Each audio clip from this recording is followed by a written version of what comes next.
చెప్పాను.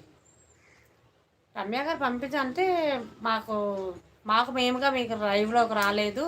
తను పంపిస్తేనే మేమొచ్చాము అన్నారు. అంతలో వాళ్ళు నవ్వారు. వాళ్ళు నవ్వేసరికి వాళ్ళేమన్నారంటే ఒకతనన్నారు, "ఎందుకు చేపల సంతలా ఉంది" అని అన్నారు.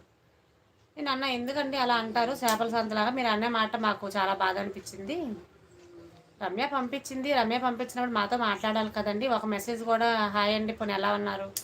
అని చెర్రి ఏమో రమ్య అక్క తిన్నావా? రమ్య అక్క తిన్నావా? అది ఏదో అలా పెట్టుకుంటున్నారు. మరి రమ్య గారు పంపించారు కదా! పంపించినందుకు మాతో ఏం మాట్లాడుతున్నారు? మాతో ఏం మాట్లాడలేదా అనేసి అడిగాం అంతే. అంతకుమించి ఇంకా ఇక్కడ ఏమీ జరగలేదు. అంతే. అదే జరిగింది. అంతలో రమ్య వచ్చి నేనే పంపించానే అనింది. సరేలేవే పంపించావు. ఇలా జరిగిందని తనకు చెప్పాను నేను. అరే బాబు మీరందరూ లైవ్‌లో నుంచి వచ్చేయండిరా బాబు మీకు దండాలు పెడతానని చెప్పింది రమ్య వాళ్ళని.